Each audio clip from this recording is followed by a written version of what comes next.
Pinakamalakas na hari. Credit to the author. 1215-20. Ang mga pangalan po na nandito ay galing sa mga name generator. Kaya kung meron man pagkakatulad sa mga pangalan ng totoong tao o lugar, ito ay tunay na hindi sinasadya. Patayin mo ako. Ang rank 3 True God mula sa Yellow Dragon Pavilion sa una ay natigilan, ngunit mabilis siyang natawa. Bagamat mas lumala siya sa dati niyang pakikipagpalitan kay Francis, hindi iyon nangangahulugan na maaari siyang patayin ni Francis. Hayaan mo akong makita kung paano mo ako mapapatay. Isang mapaglarong ngiti ang lumitaw sa mukha ng rank 3 True God. Si Francis ay malakas, mayroong maraming mga diskarte, at marahil ay may isang malakas na banal na sandata. Gayunpaman, kahit na hindi siya kalaban ni Francis, kung nagpasya siyang tumakas ng buong lakas, maaabutan at mapatay siya ni Francis. Pagkatapos ng lahat, sa kasalukuyang sitwasyon, si Francis ang hinahabol. Bukod pa rito, ang ignorante at pabigla-bigla na pagkilos na ito ni Francis ay mismong gusto niya.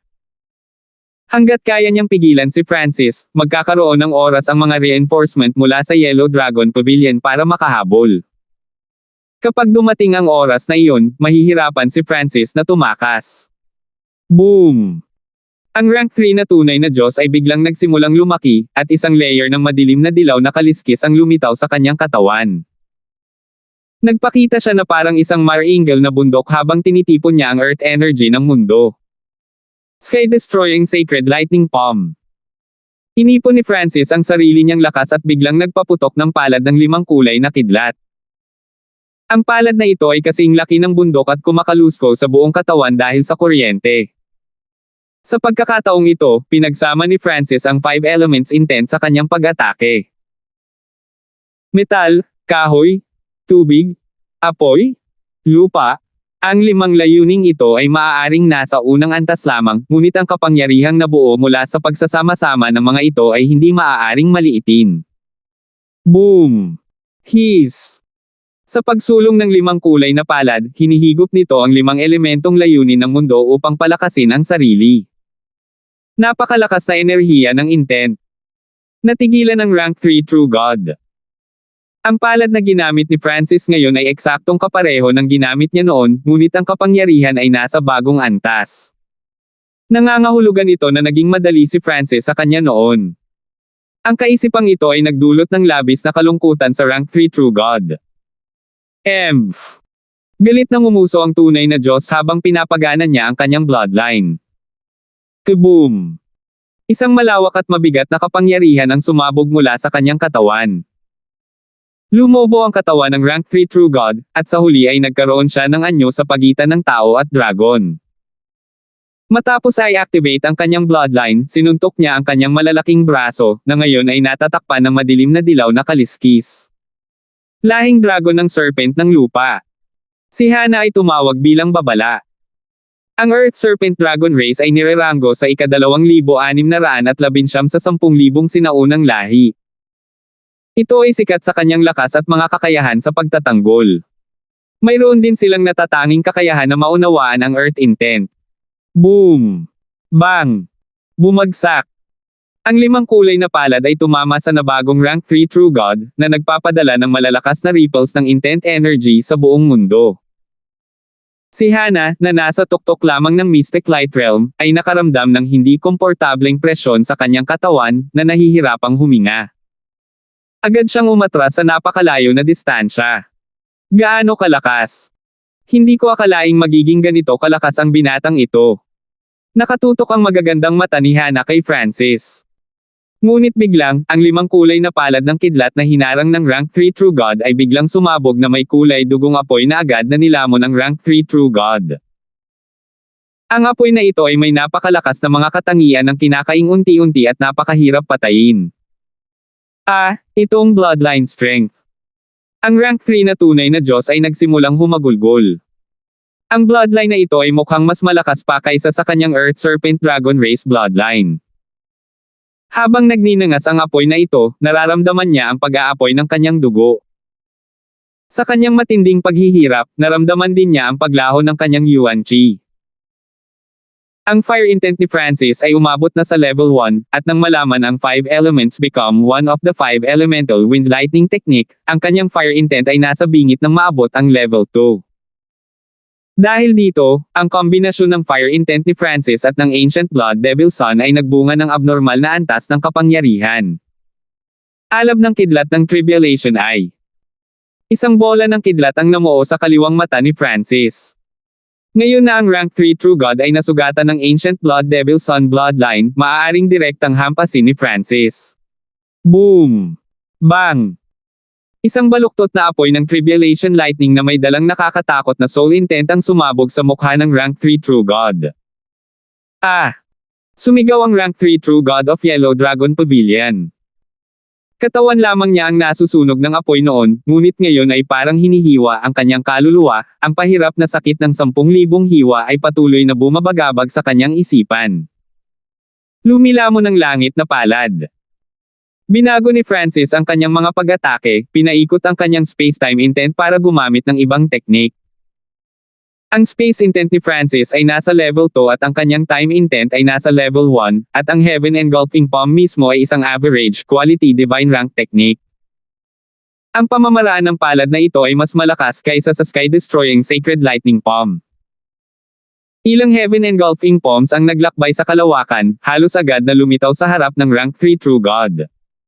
Boom! Boom! Boom! Sa kanyang paghihirap ng sakit, ang tunay na Diyos ay wala sa lugar upang labanan at hinampas siya ng Heaven Engulfing Palms. Ang napakalaking spatial ripples ay dumaan sa paligid na naging dahilan upang manginig ang paligid.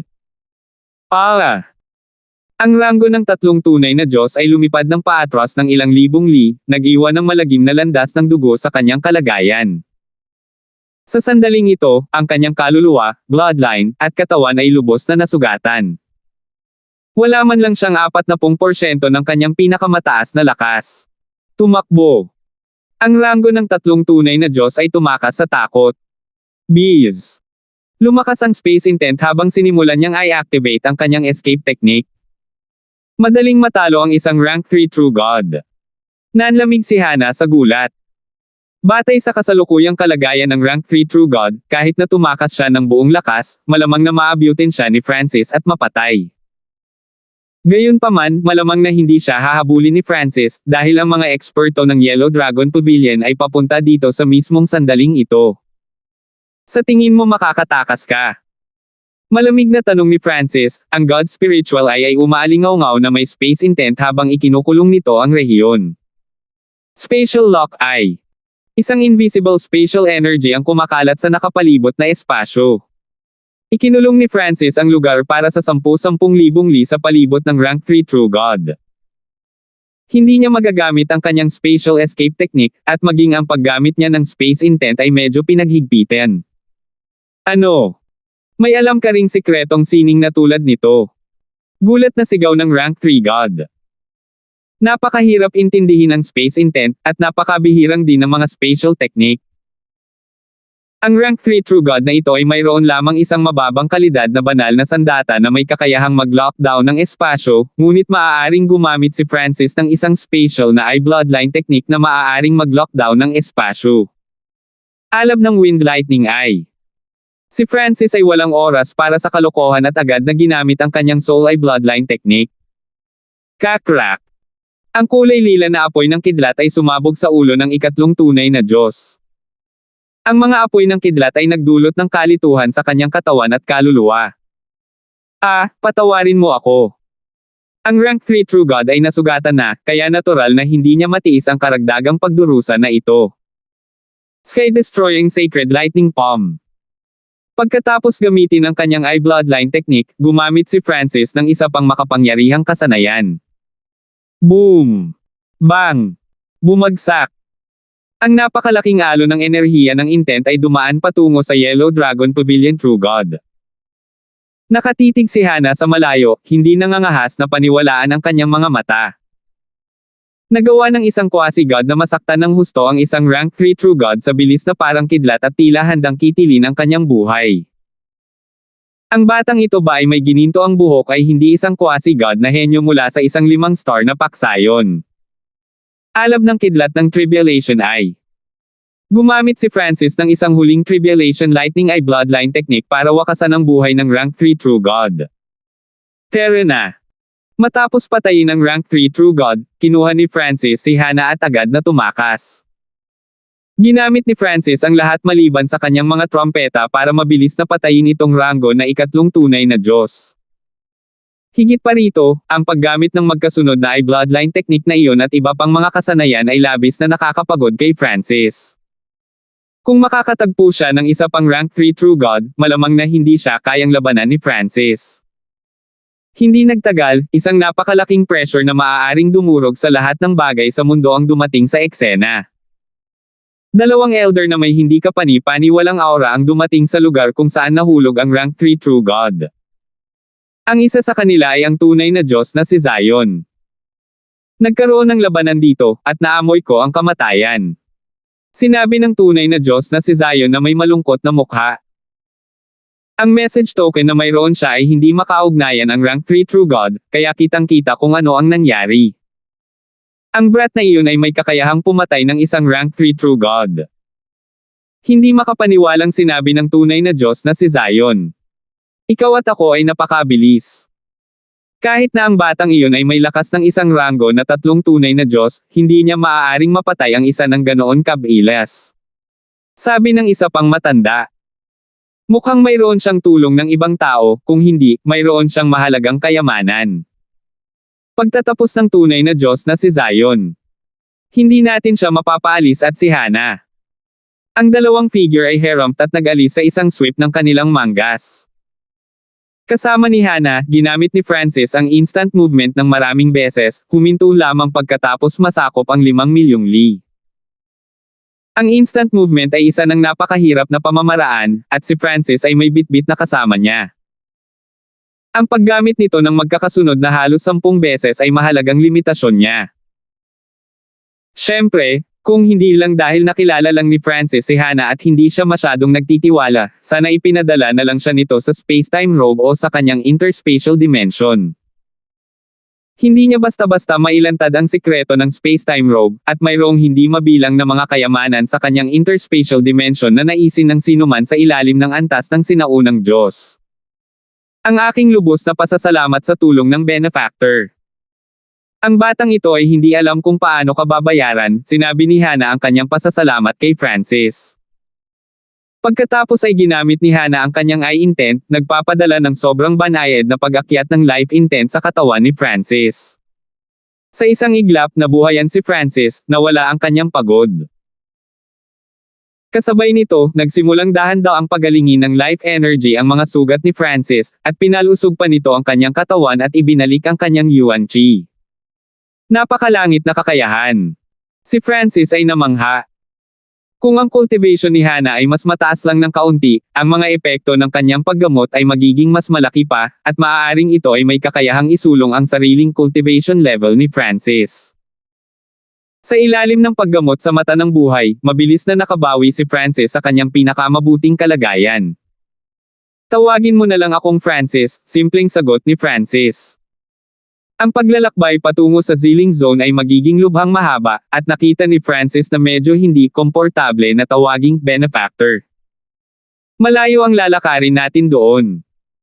Maghanap tayo ng Exchange Spiritual Hall at kumuha ng mapa. Ang kasalukuyang mapa ni Francis ay may napakalimitadong saklaw. Kung malayo ang gagawin niya, natural na kailangan niyang kumuha ng bagong mapa. Napakadaling mahanap ang Exchange Spiritual Hall, ngunit hinati sila ayon sa rango. Kung mas malakas ang paksayo na kumokontrol sa Exchange Spiritual Hall, mas mataas ang rango nito, at mas malaki ang mga pangangalakal na magaganap sa kanila. Pagkalipas ng 3 buwan, umalis sina Francis at Hana sa hangganan ng Spirit Grass Gate at Yellow Dragon Pavilion at nakarating sa isang Exchange Spiritual Hall. Mayroong isang espesyal na lugar sa Exchange Spiritual Hall kung saan, kung magbabayad ang isang tao, maaaring magbukas ng stall. Ang may-ari ng stall ay maaaring magpakita ng kanilang sariling mga paninda at gamitin ang mga ito upang ipagpalit ang mga bagay na gusto nila. Binayaran ni Francis ang bayad ng mga kristal ng Diyos at nagbukas ng isang stall. Pagkatapos mag-isip tungkol dito saglit, naglabas si Francis ng 2 kultibadong kayamanan na nakuha niya mula sa pugad ng Phoenix. Pagkatapos, kumuha si Francis ng isang kahoy na plaque at sumulat sa malalaking salita, palitan ng mapa ng lugar. Iyan ang Sky Lotus Dark Green Grass at Golden Essence Fruit. Nakita ng may-ari ng stall sa tabi ni Francis ang 2 bagay na kinuha ni Francis, at ang kanyang mga mata ay agad na nagningas sa pagnanasa. 12:16. Iyan ang Sky Lotus Dark Green Grass at Golden Essence Fruit. Nakita ng may-ari ng stall sa tabi ni Francis ang 2 bagay na kinuha ni Francis, at ang kanyang mga mata ay agad na nagningas sa pagnanasa. Ang Sky Lotus Dark Green Grass at Golden Essence Fruit ay mahalagang mapagkukunan na nagharap ng napakalaking tukso sa sinumang rank 4 True God.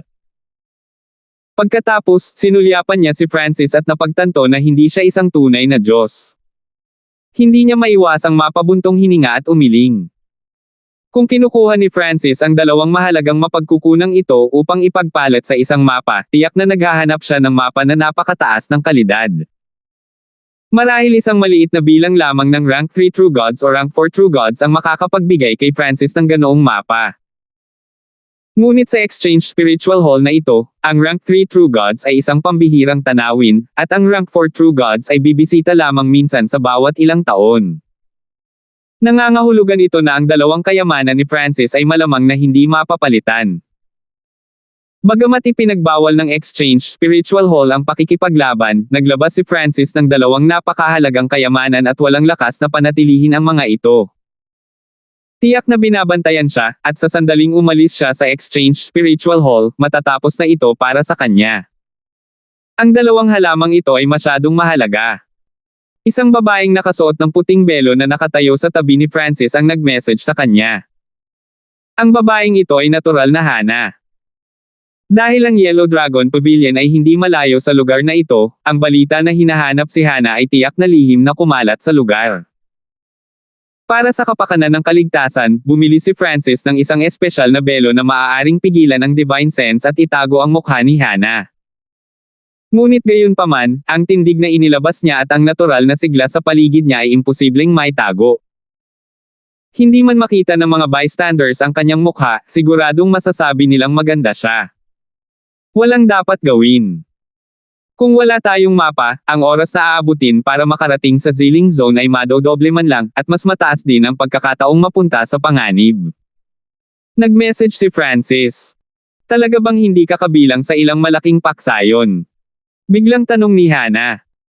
Si Francis ay may makapangyarihang bloodline, napakalaking lakas, kamangha-manghang talento, at maaaring gumamit ng maraming iba't ibang uri ng layunin.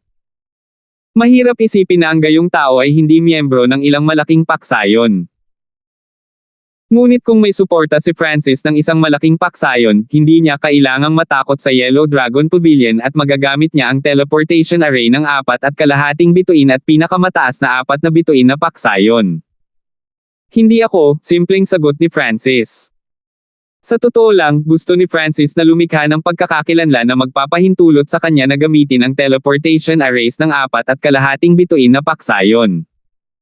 Gayunpaman, napakahirap gumawa ng gayong pagkakakilanlan. Bukod dito, sinaktan ni Francis ang maraming paksayon ng gulong zone. Sa hindi tiyak na mga kalagayang ito, hindi niya mailantad ng walang ingat ang kanyang sarili. Sky Lotus Dark Green Grass. Marami sa mga taong naglalakad sa gitna ng karamihan ay hihinto sa harap ng stall ni Francis. Hindi nagtagal ay nagtipon na ang karamihan sa mga tao sa kalye. Anak, anong uri ng mapa ang gusto mo? Tanong ng isang medyo may edad na. Ang kanyang katawan ay tila walang kamalay-malay na naglalabas ng enerhiya ng ghost daw.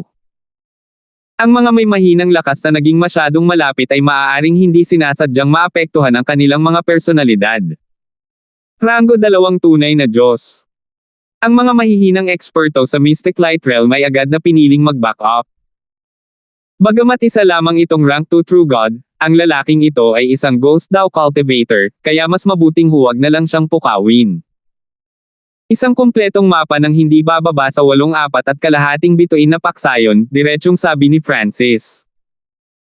Ang mapa ng Skyfeather Island Lord ay naglalaman ng impormasyon sa 6.4 star na paksayon, ngunit wala ni isa sa mga impormasyon tungkol sa mga paksayon ay kumpleto.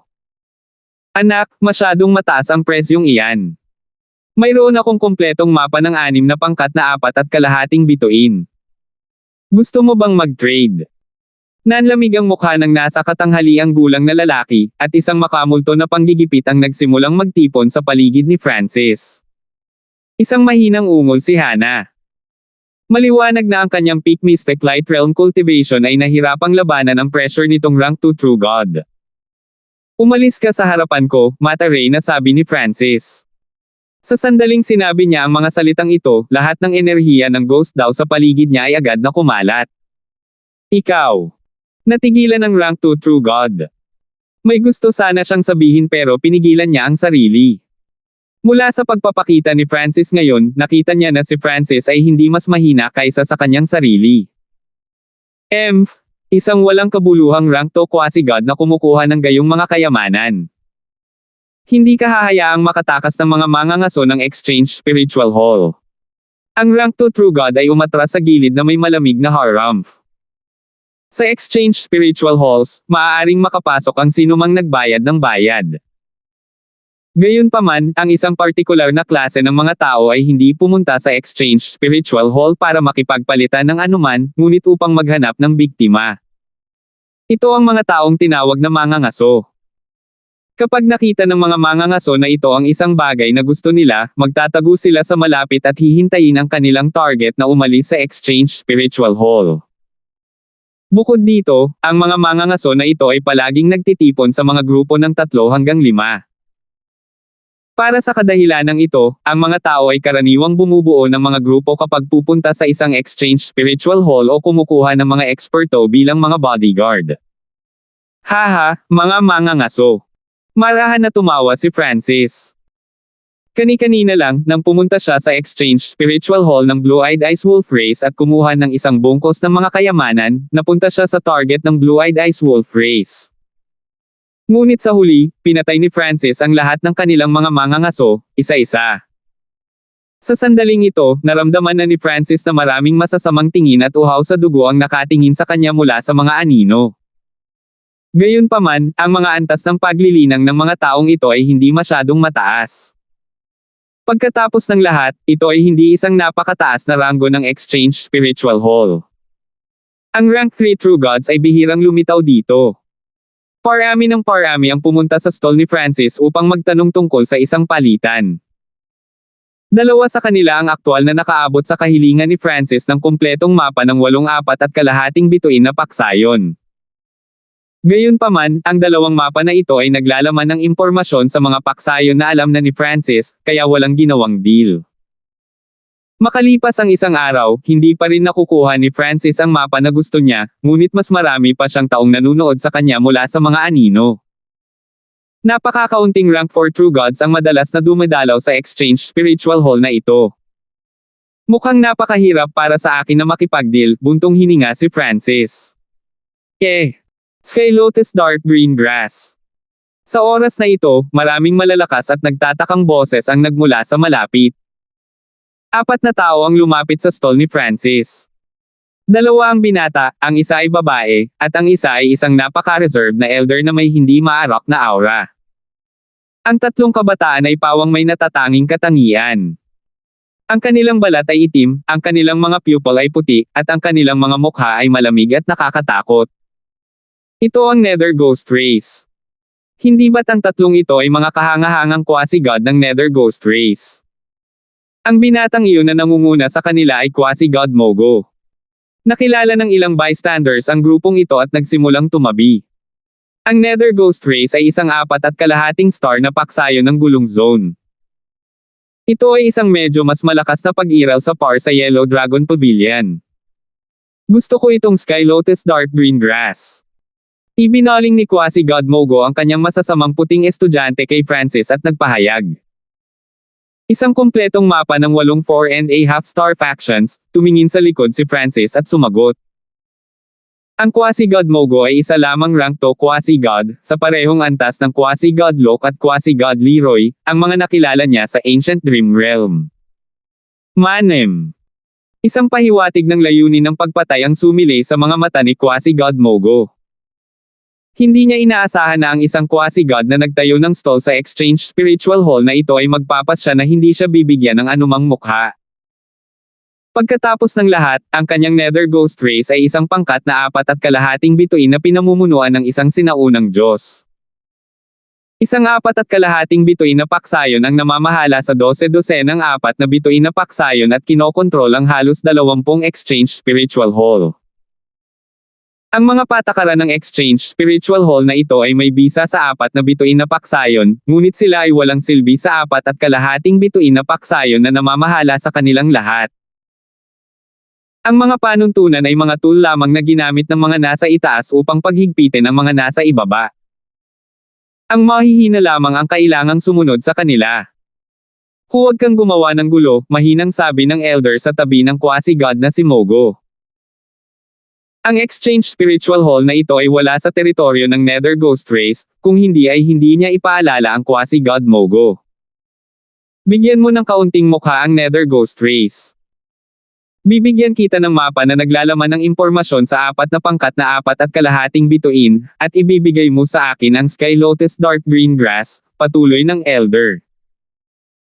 Sa pagtanggi ni Francis ngayon, tumanggi siyang magbigay ng anumang mukha sa Nether Ghost Race. Ang pakikipagpalitan ng patas kay Francis sa puntong ito ay mas makakasama pa sa dignidad ng Nether Ghost Race. Bahagyang kumunat ang noo ni Francis sa sama ng loob.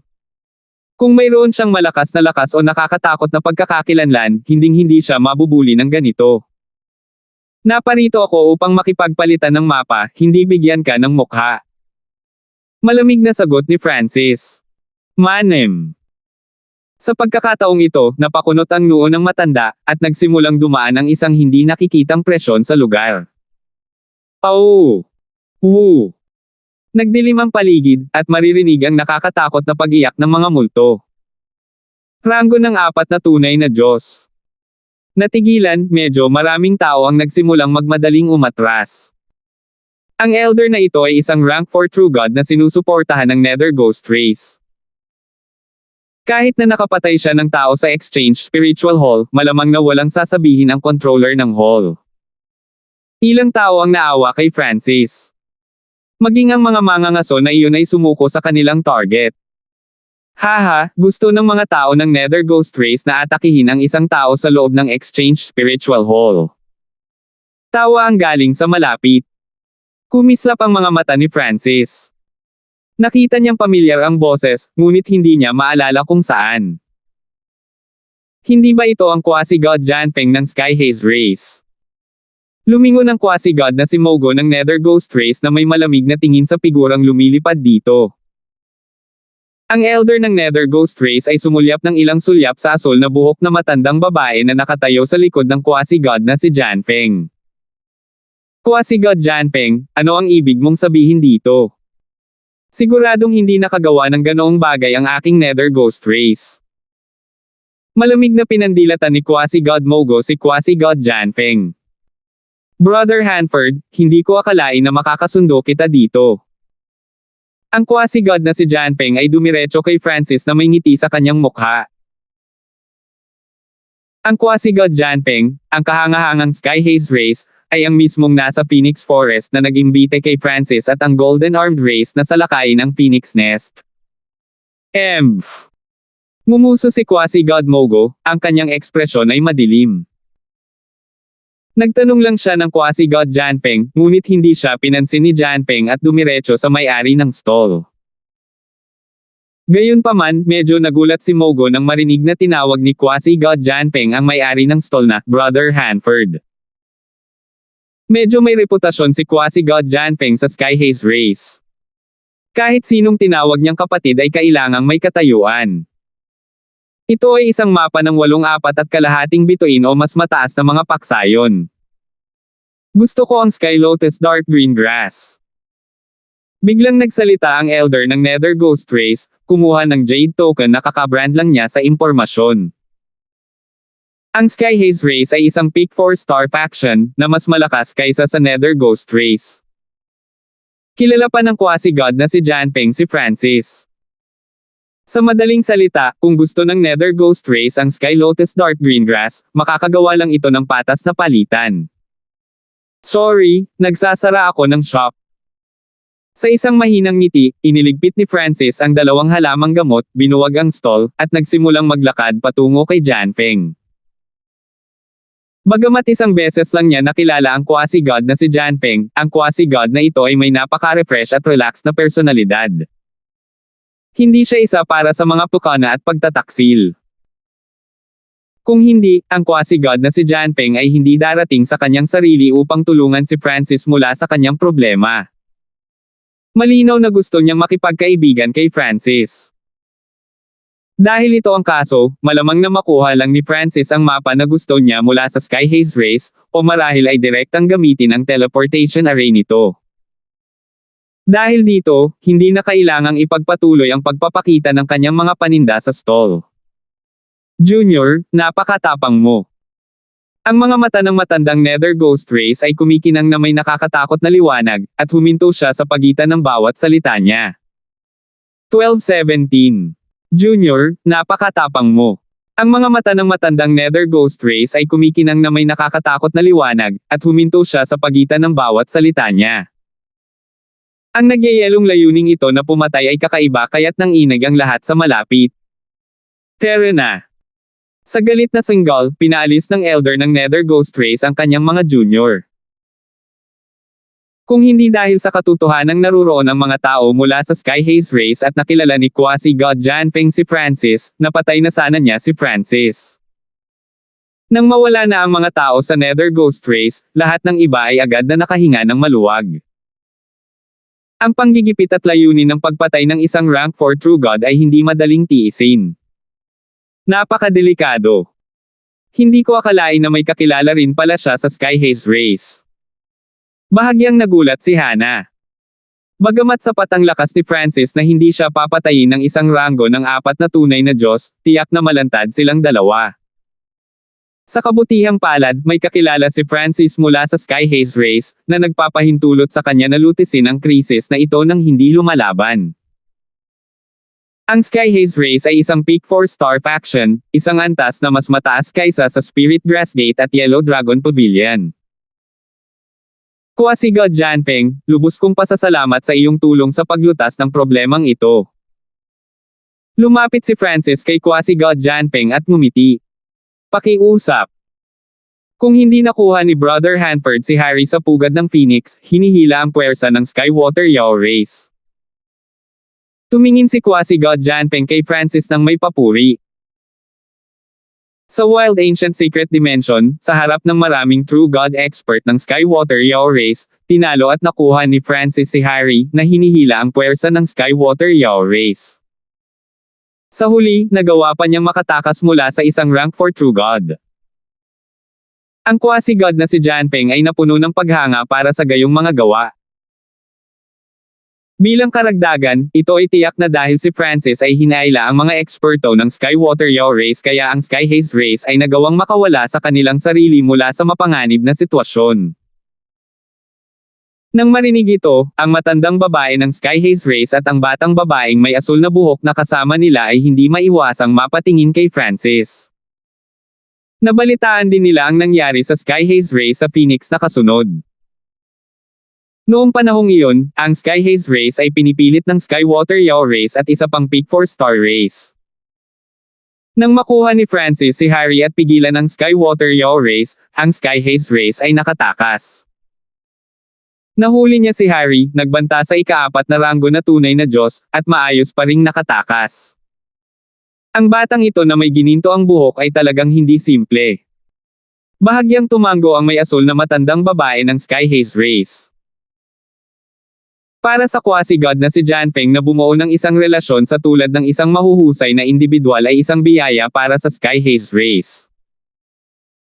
Quasi-god Janfeng, hindi ganoon kaganda ang reputasyon ko, kaya huwag mo nang banggitin ang mga bagay na ito. Lihim na nag-message si Francis kay Janfeng.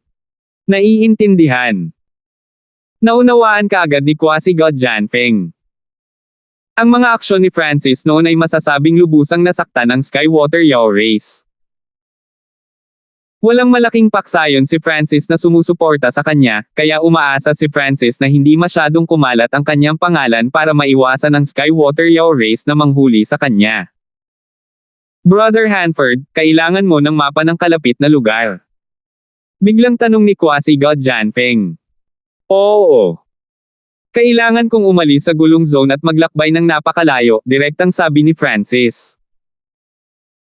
Kasabay ng pagkuha ng mapa, ipinahiwatig niya na umaasa rin siyang makakatulong ang Quasi-God na si Janfeng sa pamamagitan ng pagbibigay sa kanya ng pagkakakilanlan na magbibigay daan sa kanya na gumamit ng mas mataas na ranggo ng mga teleportation array. Umalis sa gulong zone. Bahagyang natigilan si Quasi-God Janfeng. Ang Ancient Desolate Realm of Gods ay malawak at walang hangganan. Kahit na ang isa sa mga zone nito ay hindi maisip na napakalaki. Kapag ang mga disipulo ng Sky Haze Race ay gumala sa labas ng mundo para sa pagsasanay, hinding-hindi sila aalis sa gulong zone. Mahirap iyan. Kahit na ang mga miyembro ng Sky Haze Race ay nagsasanay sa labas ng mundo, gagamitin lang nila ang teleportation arrays ng mga kalapit na pangkat na 4.5 bituin, medyo awkward na sabi ni Quasi-God Janfeng. Kasabay nito, iniisip niya, nasa ibang zone kaya ang paksayon ni Francis. Sa isip niya, paanong ang isang taong walang paksayon ay posibleng maging ganoon kalakas? Kaya ganoon ang kaso. Tumango si Francis. Mayroong 10.4.5 bituin na paksayon sa gulong zone, at ang ilan sa mga paksayon na ito na mas malayo sa Sky Haze Race ay hindi magpapakita ng anumang paggalang dito. Siyempre, mayroon ding mga paksayon ng kalaban na kahit na target ang mga miyembro ng Sky Haze Race na lampas sa mga hangganan nito. Kahit na mahirap ang paglalakbay, kailangan ko pa ring magtungo sa Zilling Zone. Ito ay maaari ding ituring na isang uri ng pagsubok sa aking martial path, nakangiting sabi ni Francis. Ang Zilling Zone. Medyo nagulat ang tatlo mula sa Sky Haze Race. Ang Zilling Zone at Gulong Zone ay pinaghiwalay ng tatlong zone. Ito ay isang hindi kapani-paniwalang mahabang paglalakbay. Gayunpaman, lalo silang naguluhan kung bakit kailangan ni Francis na pumunta sa Zilling Zone. Haha, talagang hindi pangkaraniwang tao si Brother Hanford. Pagkatapos ng ilang sandali ng pagkabigla, napatawa si Quasi-God Janfeng. Kahit na siya ay isa lamang Quasi-God, gusto pa rin ni Francis na tumawid sa tatlong zone. Ang katapangan at determinasyong ito ay tunay na nanalo sa paghanga ni Janfeng. Brother Hanford, kung pupunta ka sa aking Sky Haze Race, matutulungan kitang makatipid ng oras sa iyong paglalakbay. Ngunit mayroon din kaming sariling mga bagay na dapat asikasuhin, kaya ito lang ang maitutulong ko sa iyo. Pagkatapos sabihin ito, nagpadala si Quasi-God Janfeng ng asul na bola ng liwanag mula sa gitna ng kanyang noo. Whoosh! Hindi napigilan ni Francis, hinayaan ang bola ng liwanag na bumaon sa kanyang noo. Isang mapaisa na sumasaklaw sa teritoryo ng 10.4.5 bituin na paksayon. Kumislap ang mga mata ni Francis. Maraming salamat. Sinabi ni Francis bilang pasasalamat. Ang mapa na ito ang pinakamalaking mapa na Quasi-God na makukuha ni Janfeng mula sa Sky Haze Race. Bukod dito, ang mapa na ito ay napakadetalye, halos parang ito ay isang maliit na modelo. Tama. Sa lakas ni kapatid na Hanford, tiyak na makapasok ka sa Quasi-God ranking ng Gulong Zone. Sa pagkakakilanlan na ito, magiging madali para sa iyo na gamitin ang mga teleportation array na kabilang sa ibang mga paksayon. Binanggit ni Quasi-God Janfeng, ang kaisipang pumasok sa kanyang isipan. Ang Quasi-God ranking ng Gulong Zone. Narinig na ito ni Francis dati. Sa kanyang lakas, hindi siya mahihirapang makapasok sa ranggo na ito. Gayunpaman, ang kompetisyon sa pagraranggo ay ginaganap isang beses bawat siglo. Mayroon pa ring 50 taon hanggang sa susunod. Sa loob ng 50 taon, kahit na si Francis ay gumamit lamang ng maliliit na teleportation arrays, matagal na siyang umalis sa Gulong Zone bago ang kompetisyon. Hindi alam ni Brother Hanford. Kamakailan lamang, dalawang prodigy ng isang 5-star na paksayon ang nagpasya na magbukas ng gulong Martial Gathering, tinitipon ng lahat ng mga henyo ng gulong zone upang makipagpalitan ng mga pointer. Bagamat hindi ito ang aktual na gulong zone quasi-god ranking competition, ang ilan sa mga henyo sa Jiao God ay magpapakita sa kanila na quasi-god ranking. Ipinaliwanag kay Francis. Si Jianfeng ay umalis sa Sky Haze Race para makilahok sa gulong Martial Gathering na ito. Makikilala niya ang iba't ibang kababalaghan mula sa paligid ng gulong zone at harmony ng ilan sa mga tao sa quasi-god ranking. Gulong Martial Gathering. Hindi pa ito narinig ni Francis. Ipinahiwatig din ni Hana na wala siyang alam. Pagkatapos ng lahat, ang Yellow Dragon Pavilion at Spirit Grass Gate ay nakikipagdigma sa isa't isa, kaya wala silang oras na mag-alala tungkol sa ilang Martial Gathering. Medyo sensitive ang identity ko. Kung ito ay ang gulong zone quasi-god ranking competition, hindi ako makakapunta, ngunit maaari akong dumalo sa gulong Martial Gathering na ito, napaisip si Francis sa kanyang sarili. Ang gulong zone quasi-god ranking competition ay maaaring ituring na isang summit para sa buong gulong zone. Halos lahat ng paksayon ng gulong zone ay nandoon para maipakita ng kanilang mga alagad ang kanilang kakayahan. Ngunit ang gulong Martial Gathering ay medyo mababa sa sukat. Ilang paksayon lamang ang lalabas, at sa napakaliit na bilang. Ang ilang mga paksayon ay maaaring magpadala lamang ng isang scout upang mangalap ng impormasyon. Kung hindi tututol ang Sky Haze Race, sana ay maisama mo ako para maranasan itong gulong Martial Gathering. Tumingin si Francis sa trio mula sa Sky Haze Race at ngumiti. Ang ilang mga prodigy mula sa quasi-god ranking ay lalabas sa gulong Martial Gathering. Kakailanganin lamang ni Francis na talunin ang isa sa kanila para magkaroon ng kaunting reputasyon para sa kanyang sarili. Dahil si Francis ay hindi kabilang sa anumang paksayon, maraming paksayon ang susubukang dalhin siya sa kanilang panig. Ang paggamit ng mga teleportation array ay natural na titigil na maging isang problema. Kung gayon, sabay na tayo, agad na sagot ng asul na buhok na matandang babae ng Sky Haze Race. Ang isang dagdag na tao ay hindi magiging problema sa lahat. Bukod dito, gusto niyang makita ang mga kakayahan ni Francis para sa kanyang sarili. Ang taong ito ay biglang lumingon ang matandang babae kay Hana. Sa kanyang makapangyarihang divine sense, nakikita lang niya ang isang bahagi ng mukha ni Hana. Gayunpaman, walang kapintasan ang kutis ni Hana. Maging ang malabong mukha na ito ay sapat na upang pabagsakin ang mga bansa. Higit sa lahat, ang kilos ni Hana at ang kakaibang sigla na nakapaligid sa kanya ay tunay na pumukaw sa pagkamausisa ng matandang babae. Ito ang aking nakababatang kapatid na babae. Siya ay naglalakbay kasama ko sa Ziling Zone. Ngumiti si Francis. Ang pagtawag kay Hana na kanyang nakababatang kapatid ay maiiwasan ang paghihinala ng iba. Kung sasabihin ni Francis na nagdadala siya ng walang kaugnayang mahihina hanggang sa Ziling Zone, kung gayon ay maaakit siya ng labis na pagdududa. Hindi nagtagal ay umalis sina Francis at Hana sa Exchange Spiritual Hall na ito kasama ang Sky Haze Race. Ang mga mangangaso na nanunood kay Francis mula sa mga anino ay maaari lamang sumuko sa kanilang biktima. Dadalo si quasi-god Jianfeng sa gulong Martial Gathering. Sino lang ang batang may gininto ang buhok na iyon? Tila iginagalang siya ng maladyos na si Jianfeng. Nang makaalis na ang grupo ng Sky Haze Race, agad na nagsimulang magdaldalan ang mga tao. Ang gulong Martial Gathering ay magtitipon ng maraming henyo ng gulong zone upang sila ay makapagpalitan ng mga pointer at umunlad ng sama-sama. Ngunit hindi lamang sino man ang may karapatang obserbahan ito. Kasama ang Sky Haze Race, nagamit ni Francis ang teleportation arrays para makarating sa teritoryo ng 4.5 star race na namamahala sa lugar. Gamit ang teleportation array sa ilalim ng kontrol ng 4.5 bituin na ito, si Francis at ang Sky Haze Race ay nakapaglakbay sa teritoryong sinasaklaw ng 5 o 6 na 4-star factions. Ito ang teritoryo ng Stellar Tower. Ang gulong Martial Gathering ay ginaganap sa loob ng 5-star mountain ng Stellar Tower, paliwanag ni quasi-god Jianfeng kay Francis. May isang buwan pa bago magsimula ang gulong Martial Gathering. Ang Sky Haze Race ay maaaring ituring na dumating ng maaga. Dahil dito, pinili ng grupo na manatili sa malapit na Exchange Spiritual Hall. Brother Hanford, itong Exchange Spiritual Hall na ito ay pinamamahalaan ng Stellar Tower. Ito ay nasa mas mataas na antas kaysa sa mga ordinaryong Exchange Spiritual Hall na pinamamahalaan ng 4-star factions. Sa paglalakbay na ito, ang quasi-god na si Janpeng ang pinakamadaldal sa lahat.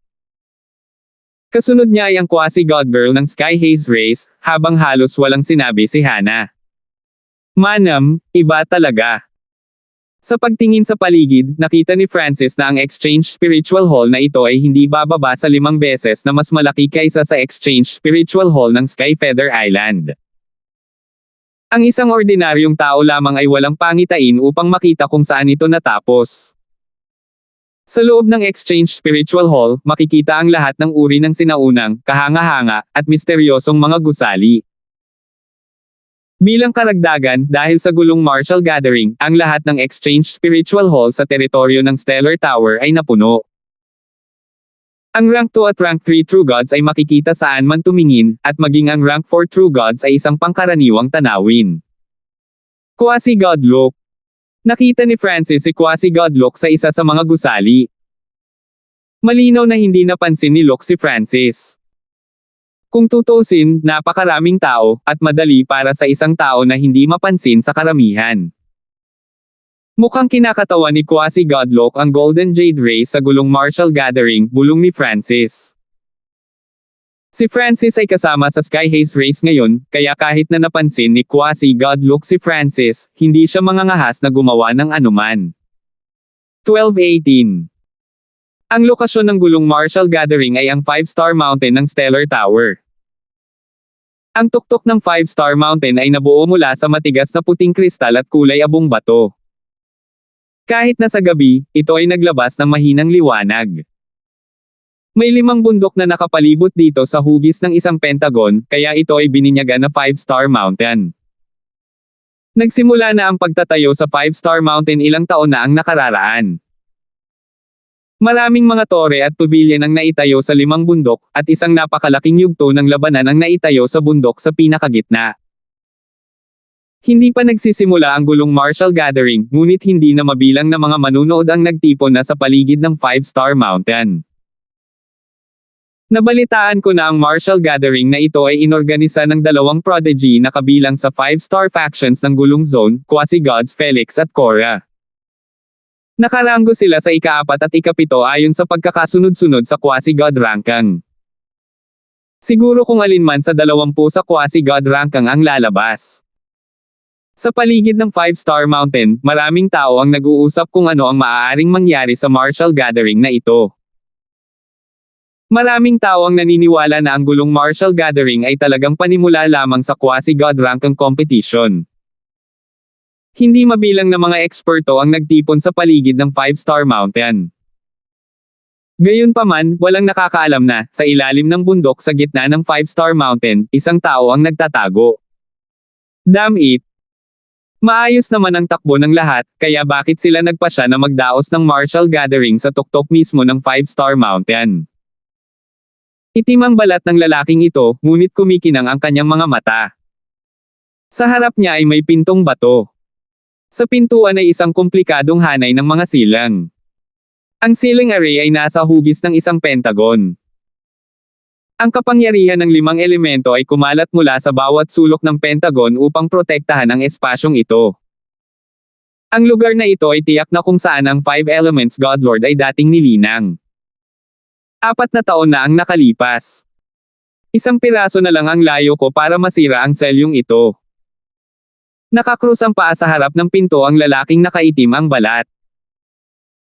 Isang bilog na disk ang nasa kanyang mga kamay, nagpapalabas ng mga daloy ng liwanag na dome alloy sa 5-element seal. Ang 5 elemento na Panginoong Diyos ay isang gumagala-gala na Diyos na Panginoon. Kapag pumapasok sa pag-iisa, mahilig siyang magbukas ng isang personal na sukat at maglagay ng isang proteksyon na hanay sa ibabaw nito. Baka sa mukha ng lalaki ang excited na tingin. Ilang pulgada na lang ang layo niya mula sa pagbukas ng ceiling array. Malaki ang posibilidad na ang Five Elements Godlord ay nag-iwan ng kayamanan sa loob. Sa kasamaang palad, ang gulong martial gathering ay magaganap sa loob ng isang buwan sa 5-star mountain. Bilang karagdagan, ang hanay na ito ay may katangiang nakapagpapagaling sa sarili. Kung itinigil niya ang proseso, dahan-daang mababawi ang array. Ito ay isang natatanging katangian ng Five Elements Arrays. Dahil dito, ipinagdasal ng lalaking itim ang balat na ito na maagang matapos ang martial gathering. Sa Exchange Spiritual Hall, namamasyal sina Francis, Hannah, at ang dalawang prodigy mula sa Sky Haze Race. Ibang level talaga ito. Nakikita ko ang rank 3 True Gods kahit saan ako tumingin, at kahit ilang rank 4 True Gods, ungol ni Francis. Sa kanyang God Spiritual Eye, napansin pa ni Francis ang ilang mga eksperto na may napakalakas na aura. Malaki ang posibilidad na sila ay mga eksperto sa tunay na Diyos na mas mataas sa ika-4 na ranggo. Maliban doon, karamihan ay mga quasi-god sa paligid. Pagkatapos ng lahat, ang mga pangunahing tauhan ng martial gathering na ito ay ang mga quasi-god expert. Napakaraming quasi-gods, at lahat sila ay bahagi ng nakababatang henerasyon. Hindi maiwasang isipin ni Francis ang Continent Zone, at isang mahinang ngiti ang lumitaw sa kanyang mukha. Sa Continent Zone, ang pinakamalakas na cultivation level na naabot ng nakababatang henerasyon ay ang Emperor. Napakakaunti sa kanila ang nakapasa sa Mystic Light Realm. Ngunit sa Ancient Desolate Realm of Gods, tanging ang mga nakakuha ng maluwalhating antas ng quasi-god ang matatawag na mga henyo. Hindi ba ito ang quasi-god na si Jianfeng? Sa sandaling ito, isang matalim na boses ang umalangaw-ngaw sa pandinig ng lahat. Sumulyap si Francis at nakita ang dalawang quasi-god prodigy ng Nether Ghost Race. Ang tagapagsalita ay tiyak na quasi-god Mogo. Quasi-god Jianfeng ng Sky Haze Race. Ang mga tao sa paligid ay agad na nagsimulang tumitig kay quasi-god Jianfeng. Noon pa man ay may bulong-bulungan sa labas ng mundo na ang quasi-god Jianfeng ng Sky Haze Race ay naiintindihan ang level 2 wind intent at may mataas na pagkakataong makapasok sa top 20 ng quasi-god ranking. Kahit na pumunta ka para manood ng palabas, kaya bakit hindi ko magawa? Matalas at brutal ang counter ni quasi-god Jianfeng. Naiwang walang imek si quasi-god Mogo. Sa mga tuntunin ng pagbak, ang Sky Haze Race ay mas malakas kaysa sa Nether Ghost Race. Sa mga tuntunin ng personal na lakas, siya ay tunay na walang kapantay para sa quasi-god na si Jianfeng. Nagulat ako na may dumating na brat na tulad mo dito, pero bet ko na hindi ka maglalakas loob na umakyat sa stage sa martial gathering. Walang magawa si Mogo kay Jianfeng, kaya ginamit niya si Francis para ilabas ang kanyang galit. Kasabay nito, gusto niyang pukawin si Francis na lumaban sa martial gathering. Kung aakyat si Francis sa entablado, si quasi-god na si Mogo ang unang sisira at ipahiya siya. Hindi mo kailangang mag-alala tungkol dyan. Malamig na sagot ni Francis. Haha, quasi-god Mogo? Nag-aalala lang ako na kapag umakyat si Brother Hanford sa entablado, ikaw ang hindi mangangahas. Natatawang sabi ni quasi-god Jianfeng. Ang quasi-god na si Mogo ay mas mahina pa kaysa kay Harry. Madali siyang itapon ni Francis. Okay. Pagdating ng panahon, tingnan ko lang kung sino sa atin ang hindi maglalakas loob na magpatuloy. Isang malamig at masasamang ngiti ang ibinigay ni Mogo. Pagkatapos sabihin ito, umalis si quasi-god Mogo kasama ang isa pang Nether Ghost Race na quasi-god. Brother Hanford, pagdating ng oras, kailangan mo siyang bigyan ng malakas na palo. Ngumiti si Jianfeng. Matagal na siyang pagod sa paningin ni quasi-god Mogo. Sa kabila ng kanyang maliit na lakas, itong Nether Ghost Race quasi-god ay patuloy na nagyayabang saan man siya pumunta. Tere na at subukan ang mga delicacy ng si Pearl Tower, iminungkahi ni quasi-god Jianfeng. Narinig ko na ang si Pearl Tower ng Exchange Spiritual Hall ng Stellar Tower ay nagluluto lamang ng seafood, at ang lasa ay hindi ka panipaniwala. Excited na sabi ng dalaga mula sa Sky Haze Race. Okay, subukan natin. Tumango si Francis. Si Francis ay naging abala sa pagmamadali mula noong umalis siya sa Skyfeather Island, kaya oras na para makapagpahinga siya ng kaunti. Ang si Pearl Tower ay halos kapareho ng St. Pearl Tower sa Exchange Spiritual Hall ng Skyfeather Island, ngunit mas kahanga-hanga ang si Pearl Tower. Bukod dito, dalubhasa ito sa pagkaing dagat, at ang mga delicacy nito ay may sariling kakaibang lasa. Nagkataon lang na, nang dumating ang grupo ni Francis, katatapos lang ng isa pang grupo ng mga bisita. Francis, ang swerte mo. Nandito rin si Quasi God Cora. Pagkatapos makaupo, bumulong si Quasi God Janfeng. Siya ba? Isa siya sa mga organizer ng gulong martial gathering. Nakatuon ang tingin ni Francis sa pinakasentro ng restaurant. Isang babaeng nakaputing damit ang nakaupo sa mesang ito. Ang kanyang balat ay puti at malambot, at ang kanyang mga mata ay parang malinaw at kumikinang na mga kristal. Nagpakita siya na parang isang matayog at marangal na diwata. Abay nagsuot siya ng belo sa kanyang mukha, na pinipigilan ng sinuman na makakita sa kanyang buong mukha. Nang iangat niya ang kanyang belo para kumain ay nakita ng mga tao ang kanyang nakakaakit na cherry red lips. Tama. Si Quasi God Cora ay isang henyo ng isa sa 3-5-star na paksayo ng gulong zone. Siya ay nasa ika-7 ranggo sa Quasi God ranking, at siya ay may hindi mabilang na mga tagasunod sa gulong zone. Dahil sa kanya kaya maraming tao ang pumunta sa gulong martial gathering na ito. Nagdaldalan si Quasi God Janfeng. Si Quasi God Janfeng ay interesado rin sa kanya. Biglang sabi ni Francis na nakangiti. Sino ba ang hindi mahilig sa kagandahan? Walang pag-aalinlangan na umamin si Janfeng na parang Diyos. Tumango si Francis. Imposibleng makita ang kabuuan ng mukha ni Quasi God na si Cora, ngunit maiisip ng isa na siya ay isang babaeng may hindi kapani-pani walang kagandahan. Kung isa sa alang-alang ang kanyang talento at suporta, imposibleng hindi siya sambahin ng nakababatang henerasyon ng gulong zone. Biz. Pinaandar ni Francis ang kanyang kaliwang mata. Sa isang iglap, tinusok ni Francis ang belo sa mukha ni Quasi God Cora. Isang napakarilag na mukha ang naaninag sa mga mata ni Francis. Hindi kasing ganda niya. Bahagyang umiling si Francis. Dahil sa puting damit at belo ni Quasi God Cora, naalala ni Francis si Quincy. Naalala pa rin ni Francis ang makapidyo hiningang tanawin na sumalubong sa kanya nang alisin ng maliit na paws ang magnanakaw ang belo ni Quincy. Kahit na ang Quasi God na si Cora ay mayroon ding sapat na kagandahan upang akitin ang mga ibon at hayop, hindi pa rin siya kapantay ni Quincy. Manem. Biglang nahulog ang mga mata ni Quasi God Cora kay Francis. Lahat ng lalaking nakapaligid sa kanya ay nakatingin sa kanya na puno ng paghanga. Tanging itong lalaking may gininto ang buhok ang bahagyang umiling nang makita siya at mukhang wala sa sarili. Ito ay lubos na hindi nasiyahan sa Quasi God na si Cora. Kahit na hindi siya ang pinakamalakas na babae sa Quasi God ranking, tiyak na siya ang pinakamaganda. Kasabay ng kanyang lakas at pag-alalay, paanong may isang lalaki sa gulong zone na hindi interesado sa kanya. Ngunit ang lalaking may gintong buhok na ito ay umiling. Quasi God Cora, anong problema? Ang mga lalaking nakapaligid sa kanya ay nakatutok sa Quasi God na si Cora. Dahil dito, nakita nila ang kaunting pagbabago sa kanyang ekspresyon. Ngayon pa lang, bahagyang kumunat ang mga kilay ni Quasi God Cora na para bang hindi siya nasisiyahan. Anak, ginawa mong hindi masaya si Quasi God Cora.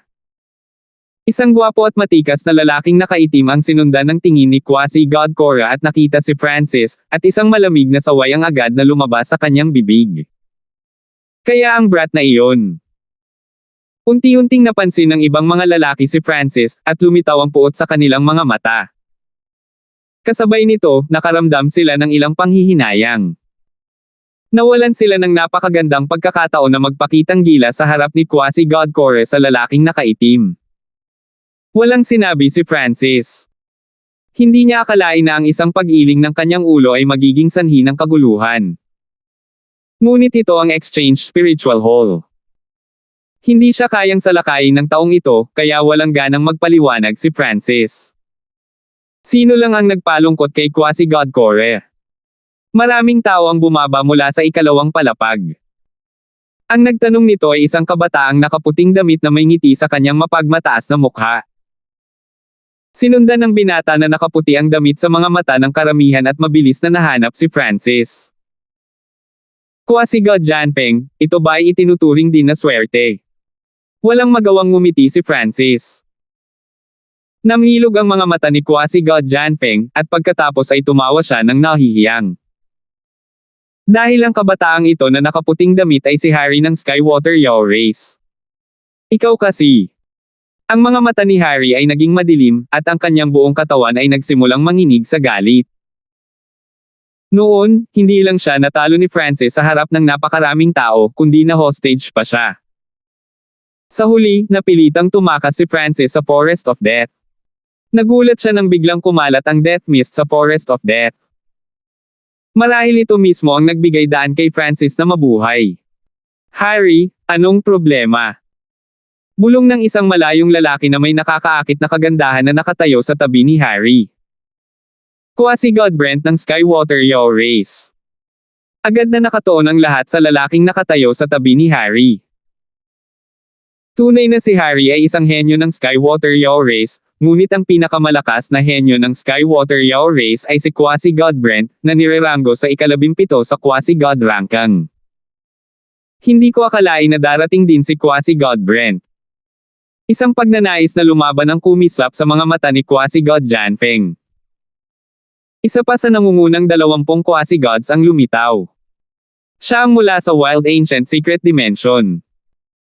Natural na hindi ipapaliwanag ni Harry ang bagay ng malakas. Sa halip, nag-message siya kay Brent. Nang matanggap ang mensahe ni Harry, ang Quasi-God na si Brent ay huminga ng malamig, at ang hangin sa paligid ay agad na naging malamig at madilim. Gayunpaman, dahil ito ay isang exchange spiritual hall na kabilang sa Stellar Tower at naruroon din ang Quasi-God na si Korra, natural na hindi umatake si Quasi-God Brent. Haha, ang brat na ito ay nakakasakit ng maraming tao. Pumunta din ba siya para lumahok sa gulong martial gathering? Pagkatapos niyang saktan ng Quasi-God Brent, malamang na hindi na siya maglalakas loob na umakyat sa fighting stage. Ang nakapalibot na mga Quasi-Gods ay hindi maiwasang matuwa sa kasawian ni Francis. 12:19.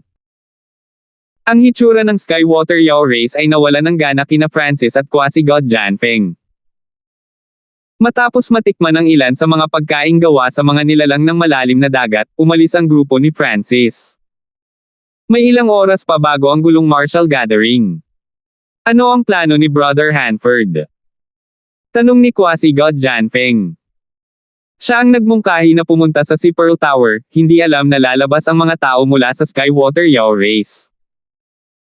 Ang Skywater Yaw Race ay hindi nang ahas na gumawa ng kahit ano kay Francis sa ngayon, ngunit walang mga garantiya kapag natapos na ang martial gathering.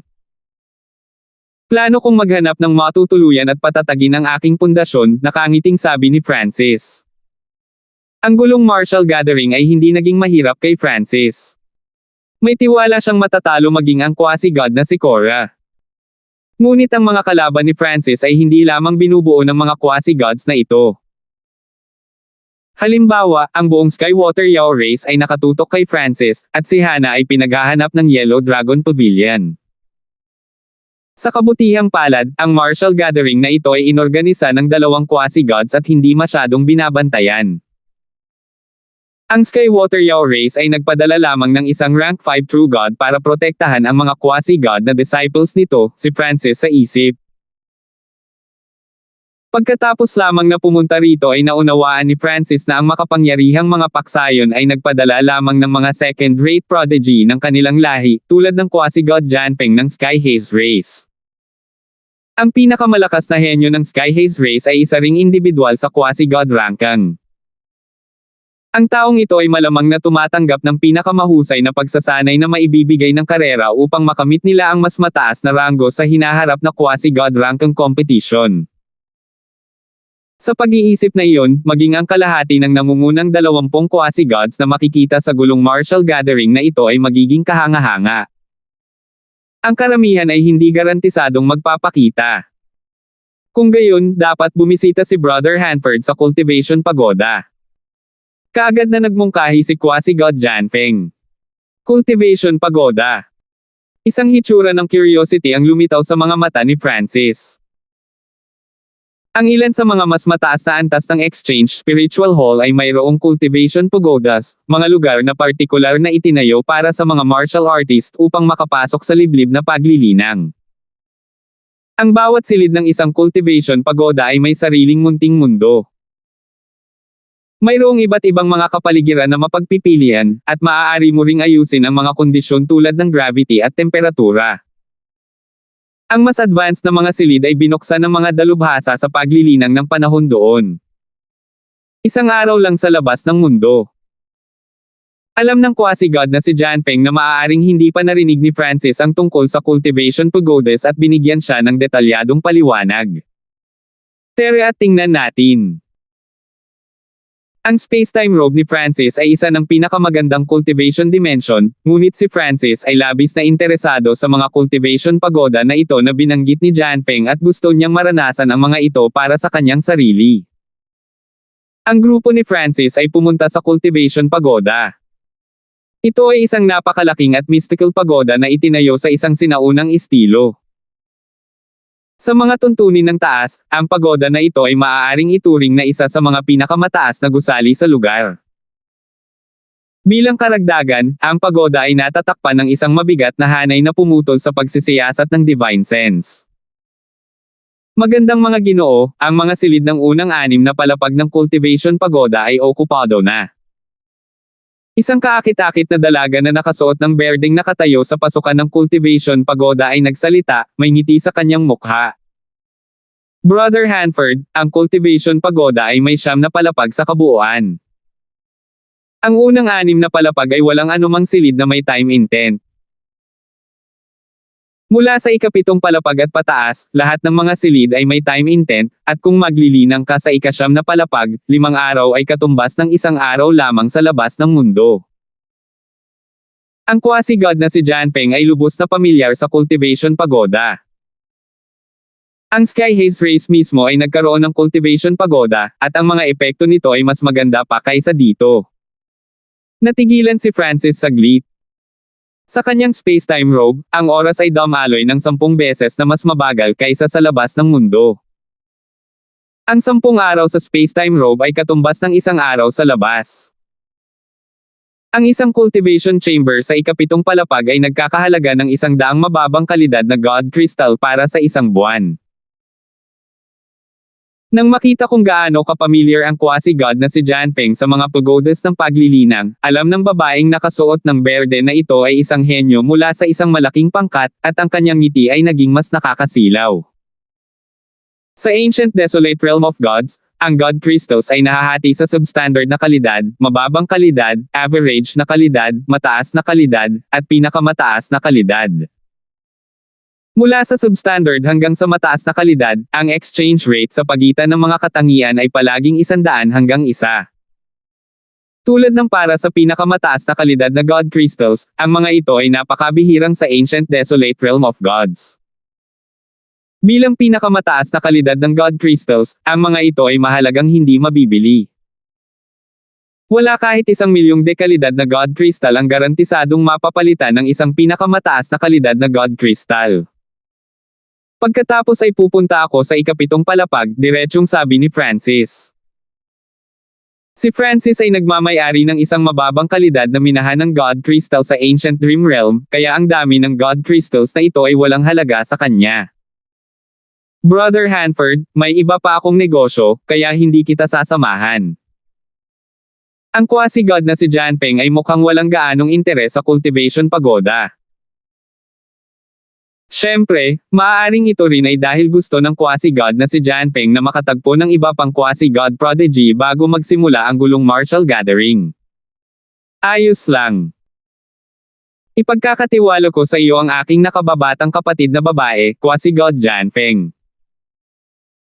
Pagkatapos mag-isip ng ilang sandali, nagpasya si Francis na iwanan si Hannah kasama ang Quasi-God na si Janfeng saglit. Maaari ko bang tanungin kung gaano katagal planong linangin ang bisitang ito? Tanong ng babaeng naka-green. Isang buwan. Nagbayad si Francis ng 100 mababang kalidad na God Crystal, kumuha ng token, at nagtungo sa cultivation pagoda. Sa unang palapag, ang 100 cultivation chamber ay sarado lahat. 2 o 3 tao ang nakatayo sa halos lahat ng pinto, tila upang makipaglaban para sa lugar kapag ito ay magagamit. Nakita ni Francis ang katulad na sitwasyon sa ikalawang palapag. Sa ika-6 na palapag lamang nakita ni Francis ang 3 tao lamang na naghihintay sa paligid. Umakyat si Francis sa ika-7 palapag. Mayroon lamang 20 cultivation chamber sa ika-7 palapag, 3 sa mga ito ay magagamit. Pumunta si Francis sa isa sa mga bukas na silid at ipinasok ang kanyang token sa isang uka sa tabi ng pinto. Bees. Isang screen ng liwanag ang lumitaw sa harap ni Francis. Mula dito, maaaring piliin ni Francis ang kapaligiran, gravity, temperatura, at iba pang mga kondisyon ng silid. Matapos ang random na pagpili ng kapaligiran, pumasok si Francis sa cultivation chamber. Pagkatapos ng lahat, si Francis ay dumating lamang upang tumingin sa paligid. Para sa aktwal na paglilinang, ang sukat sa loob ng space-time robe ay higit na nakahihigit. Maganda talaga. Kung wala akong space-time robe, tiyak na pipiliin kong mag-cultivate sa Exchange Spiritual Halls Cultivation Pagoda. Tumingin si Francis sa dimensyong ito na partikular na ginawa para sa paglilinang at nagtapos. Halos lahat ng mga pangunahing paksayon ay may lihim na sukat ng paglilinang tulad nito. Ito ang dahilan kung bakit ang maraming lahi ng Ancient Desolate Realm of Gods ay desperadong nakipaglaban upang makapasok sa hanay ng mga pangunahing paksayon. Ang mas makapangyarihang mga paksayon ay may higit na iginagalang na mga katayuan at tatanggap ng mas mabuting pagtrato pagdating sa paglilinang at mga mapagkukunan. Nagtataka ako kung maaari kong ilagay ang mga epekto ng space-time robe sa ibabaw ng dimensyong ito.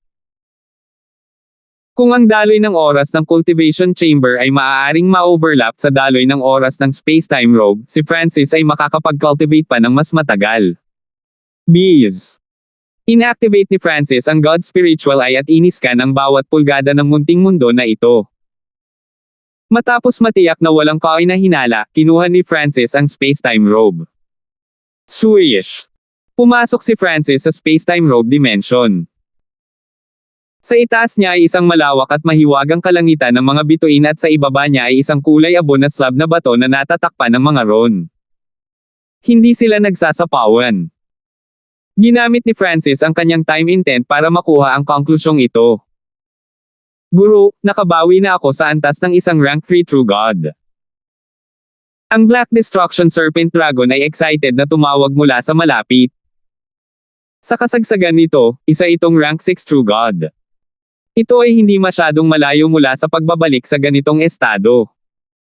Si Winfred, Hanford Hui, at ang maliit na pos ang magnanakaw ay naroroon din sa espasyong ito. Nagtataka ako kung kumusta si Wilfred sa pagpapalawak sa sinaunang Dream Realm. Ungol ni Francis. Kasalukuyan siyang may 3 clone. Kinailangan ni Winfred ng oras para pinuhin ang Staff of Death Curse at sugpuin ang masasamang impluensya nito. Samantala, kailangan ni Hanford Hui na linangin ang Tao of Medicine. Napakaraming oras ang kailangan upang maitatag ang kanyang theoretical na base ng kaalaman na wala na siyang oras para sa anumang bagay. Kaya, ipinadala ni Francis si Wilfred upang palawakin ang kanyang teritoryo sa Ancient Dream Realm. Isang pagpapala na nagkaroon siya ng Ancient Dream Realm. Kung hindi siya magkakaroon ng mga mapagkukunan para sa kanyang buong grupo upang linangin. Ang maliit na pos ang magnanakaw ay malapit nang makapasok sa Heavenly Divine Realm. Nagulat si Francis. Ang maliit na pos ang magnanakaw ay kasalukuyang natutulog sa sahig, ngunit alam ni Francis na ito ay naglilinang. Ang tunay na kapangyarihan sa pakikipaglaban ng maliit na magnanakaw na pusa ay hindi gaanong kahanga-hanga, kaya talagang hindi alam ni Francis kung anong ranggo ng tunay na Diyos ang maaabot nito. Thud! Umupo si Francis na naka-crossleg sa sahig at nagsimulang mag-cultivate. Five elements become one. Ang ikalabing-isa na antas ng five elemental wind lightning technique ay nangangailangan ng mas kaunting mga mapagkukunan, ngunit mas pinapahalagahan nito ang komprehensibong kakayahan ng isang tao. Ang mga walang sapat na talento ay maaaring hindi na makaabot sa susunod na antas. Pagkatapos kumuha ng maraming cultivating resources, sinimulan ni Francis na i-circulate ang teknik at sumipsip ng enerhiya sa loob ng resources. Kasabay nito, ipinadala ni Francis ang kanyang isip sa Divine Power Vortex, na inilubog ito sa mundo ng Five Elements Divine Power. Naabot ko na ang huling yugto ng Five Elements Become One. Medyo nasiyahan si Francis sa kanyang sarili. Si Wilfred ay mayroong Eye of Myriad Forms. Hanggat siya ay naglilinang, maiintindihan ni Francis ang tungkol sa enerhiya ng limang elemento. Para sa kadahilanang ito, ang pagsasanib ni Francis sa Five Elements Divine Power ay nagpatuloy sa halos banal na bilis. Kapag ganap na pinagsama ni Francis ang Five Elements Divine Power at umabot sa peak stage, ang Five Elements Divine Power ni Francis ay magiging katumbas ng Divine Power ng isang rank 4 True God.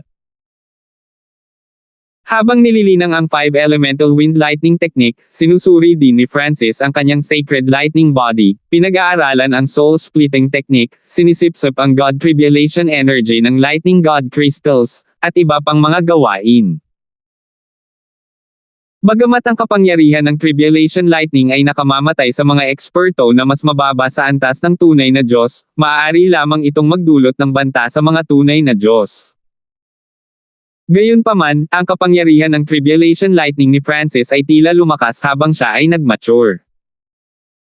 Maaaring may isang dahilan lamang para dito malapit nang mauunawaan ni Francis ang destruction intent. Ang pinagmulan ng God Tribulation ay destruction intent. Kaya, ang kapangyarihan ng Tribulation Lightning ay napagpasyahan din ng destruction intent nito. Unti-unting lumipas ang oras. May 30 araw pa bago ang gulong Martial Gathering na nangangahulugang maaaring gumugol si Francis ng 300 araw sa paglilinang sa space-time robe. Naging abala si Francis mula noong umalis siya sa Skyfeather Island na hindi na siya nakahanap ng pagkakataong makapagtanim ng maayos. Matagal na panahon na rin mula noong pumasok siya sa liblib na paglilinang.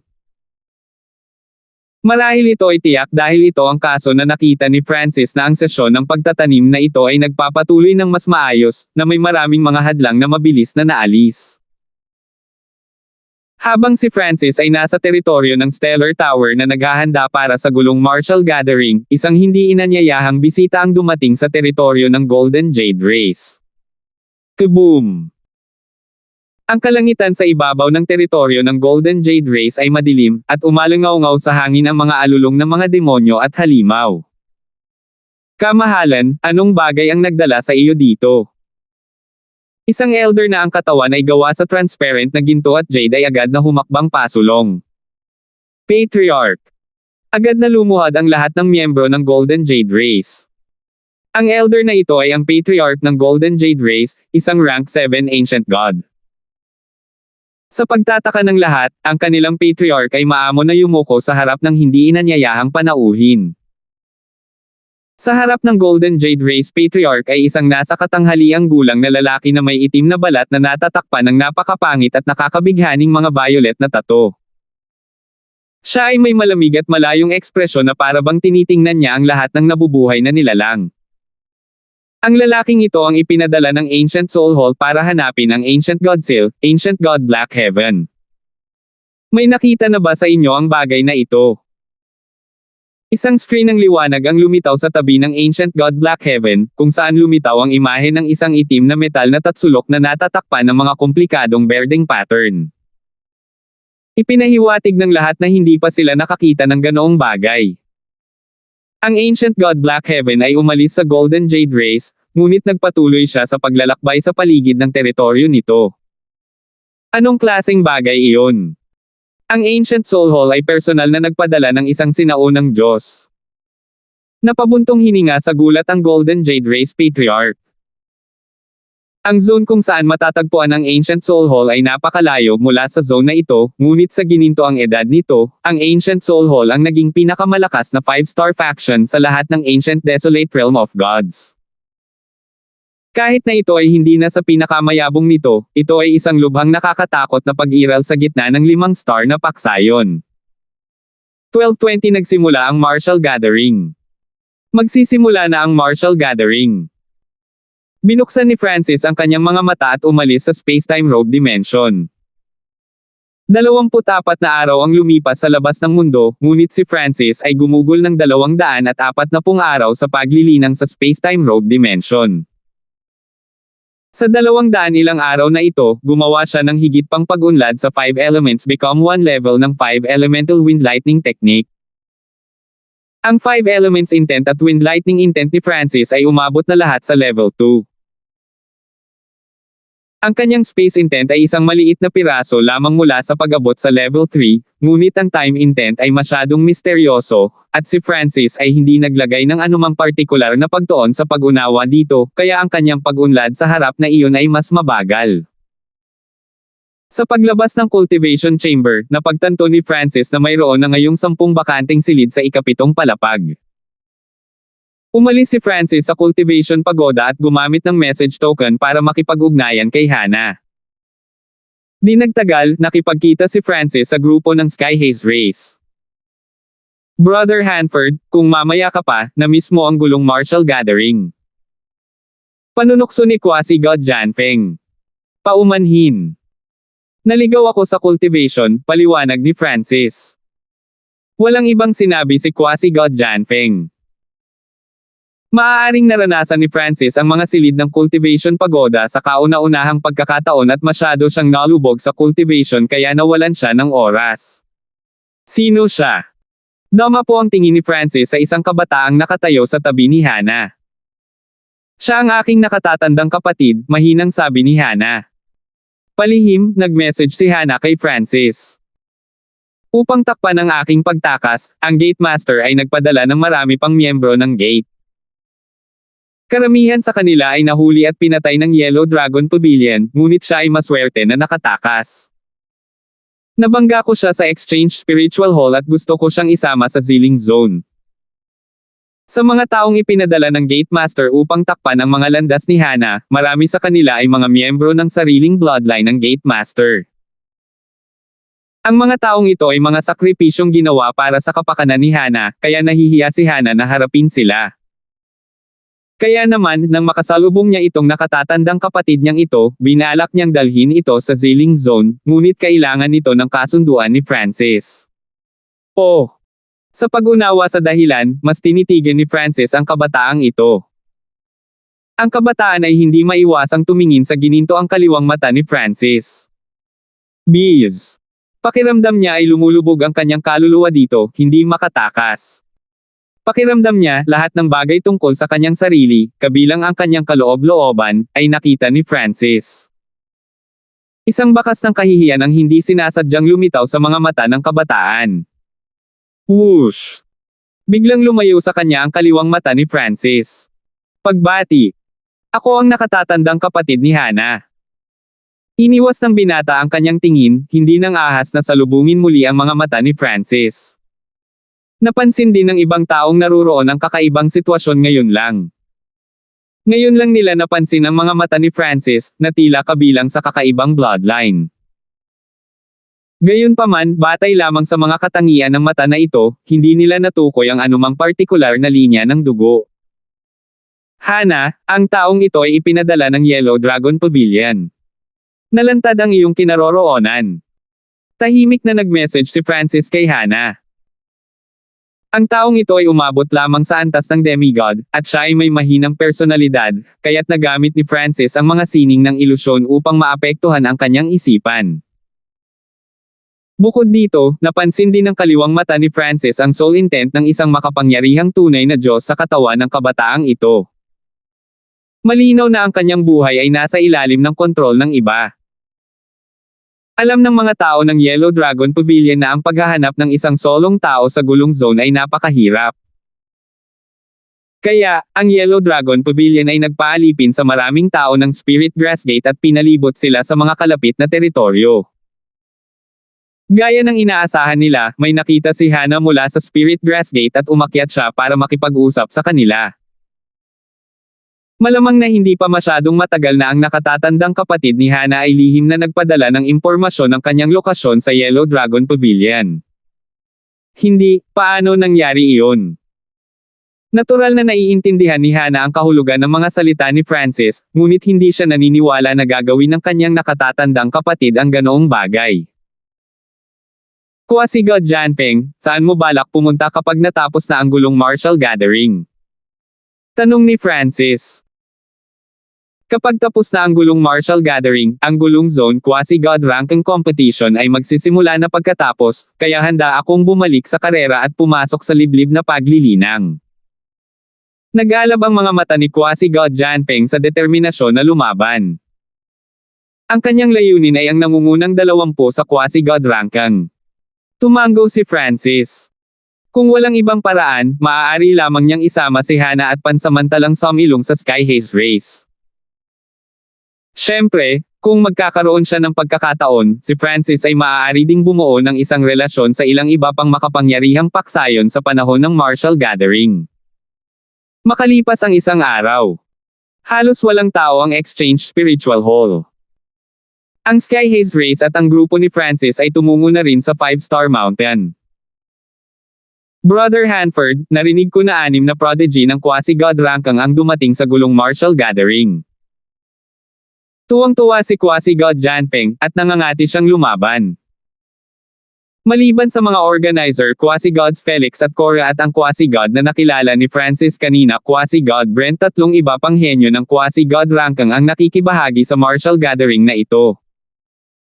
Ang 6 na ito ay ang 6 na pinakamalakas na tao sa martial gathering na ito, gayon din ang 6 na gustong harmony ng bawat isa pang quasi-god na kababalaghan. Pagkalipas ng 5 araw, nakarating ang lahat sa 5-Star Mountain.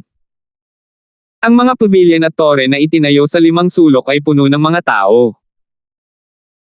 Ang mga taong ito ay maaaring kabilang sa ilang pangunahing paksayon o nagtataglay ng hindi kapani-paniwalang kapangyarihan sa kanilang sariling karapatan.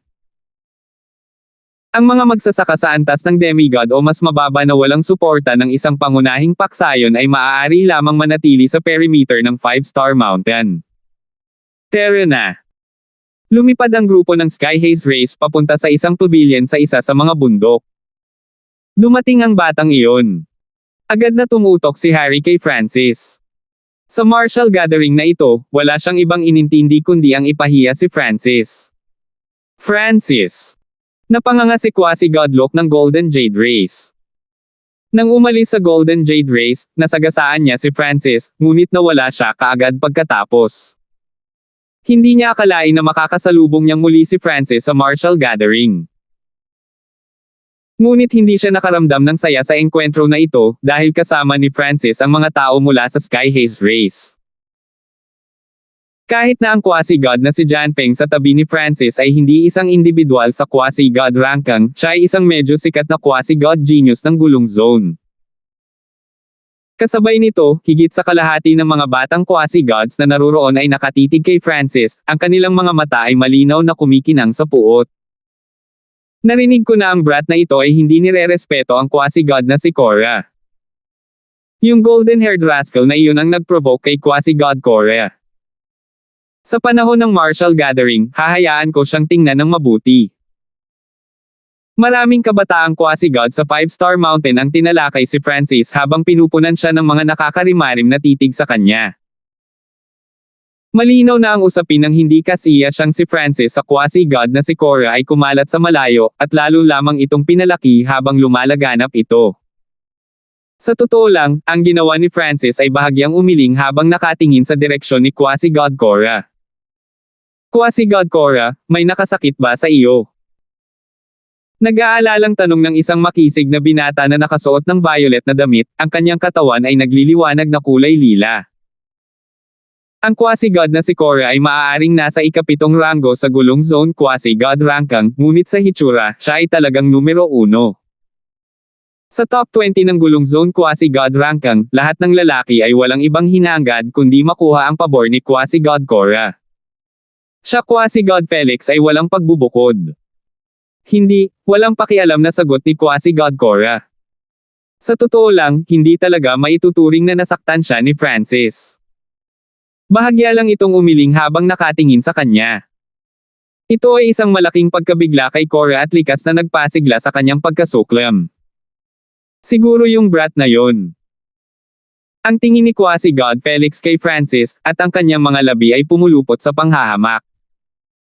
Kapag nagsimula na ang pagtitipon, humani ng lalaking iyon at ipahiya siya para sa akin. Nagmensahe si Quasi-God Felix sa mga Quasi-Gods na nakatayo sa likuran niya. Bilang isa sa mga organizer ng martial gathering na ito at ang 5th-ranked Quasi-God Genius, natural na hindi kayang humani ni Felix si Francis mismo. Iyon ay biglang napansin ni Hana ang ilang tao sa kabilang bundok. Ang mga taong ito ay pawang mga tunay na Diyos, at ang nanguna sa kanila ay walang iba kundi ang tunay na Diyos na si Zion. Si Francis ay nagsabi ng totoo. Agad na lumabo ang mga mata ni Hana. Sa tabi niya, walang napansin ang nakatatandang kapatid ni Hana. Pagsapit ng gabi, parami ng parami ang mga tao sa paligid ng 5-Star Mountain. Biglang tumayo si Quasi-God Cora at Quasi-God Felix. Agad na nagdulot ng kaguluhan ang pagkilos na ito. Quasi-God Cora. Iyan ay si Quasi-God Felix, ang ikalimang ranggo na prodigy sa Quasi-God Rankang. Nabaling ang mata ng lahat sa pares na ito.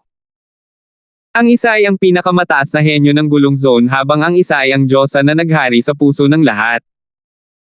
Pagkatayo, inihayag ng mag-asawa ang pagsisimula ng gulong martial gathering. Pumalakpak. Isang matangkad at payat na figure sa tabi ng Quasi-God na si Felix ay agad na tumalon sa entablado sa ibaba. Ito ay si Tao Jin ng Violet Night Hall. Mayroon bang sino man dito na gustong makipagpalitan ng ilang pointer? Pinagmasdan ng matangkad at payat ang mga tao. Ang Violet Night Hall ay isa sa 3-5-star na paksayo ng gulong zone. Bagamat walang gaanong reputasyon si Tao Jin, dahil siya ay isang Quasi-God ng Violet Night Hall at ang unang umakyat sa entablado, hindi siya maaaring maging mahina. Hayaan mo akong maranasan ang illusion wind technique ni Brother Tao. Isang matipunong lalaki na may magaspang at maitim na dilaw na balat ang tumalon pababa mula sa isa pang bundok. Okay. Ang tagal na kitang hindi inaaway. Napatingin si Tao Jin sa matipunong lalaking ito, puno ng gana makipaglaban ang mga mata nito. Malinaw na magkakilala ang dalawa at madalas na nag-sparring. Bees. Nang makaakyat na silang dalawa sa stage, nag-activate ang protective array sa paligid ng stage. 3 hampas ng ilusyon na hangin. Sumabog ang katawan ni Tao Jin ng nakakasilaw na violet na liwanag na napalitan ng hindi mabilang na bulk zone ng illusory violet na hangin na umikot sa matipunong lalaki. Boom! Biglang, ilang daang violet silhouette ang umatake sa maskuladong lalaki mula sa loob nitong ilusyonaryong hangin. Golden Tyrant Body. Ang katawan ng maskuladong lalaki ay biglang lumaki ng 20 talampakan, at isang presyon na maaaring yumanig sa kalangitan ay nagsimulang magsikap sa paligid. Gayunpaman, ang mga violet na silhouette na ito ay nilagyan ng wind intent at naaayon sa lupa, na nagpapaliit sa mga epekto ng pressure na ito. Boom! Bang! Bumagsak! Bumaba ang dalawa sa isang matinding sagupaan, ang yugto ng labanan ay natatakpan ng mga silhouette ng violet at madilim na dilaw na kamao. Hinarang ng hanay sa paligid ng entablado ang lahat ng lakas ng mga pag-ataking ito. Ang dalawang ito ay parehong napakalakas. Siyempre. Pareho silang Quasi-God na kahanga-hanga ng mga pangunahing paksayon. Ang mga manunood ay pawang papuri sa kanilang papuri. Si Tao Jin ay isang henyo ng isang 5-star faction habang ang isa pang lalaki ay miyembro ng isang peak 4-star faction.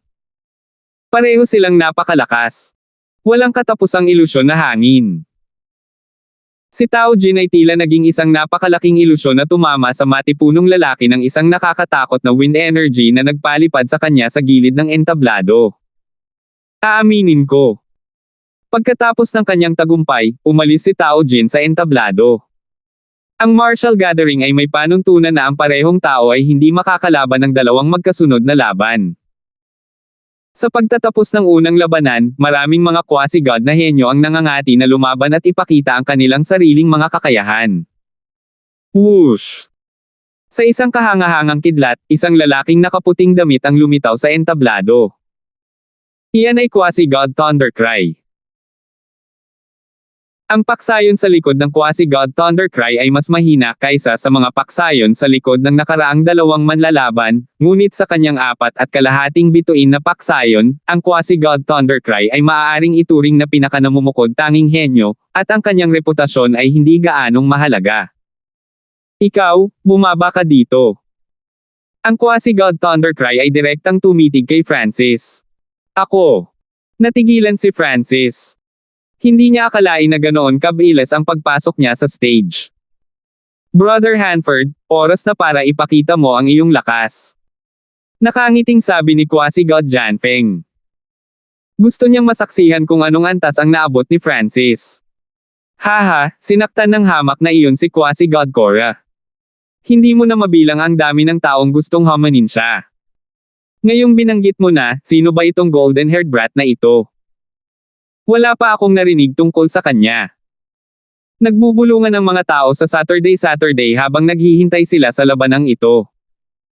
Salamat po at sinamahan ninyo ako, ingat lagi mga master.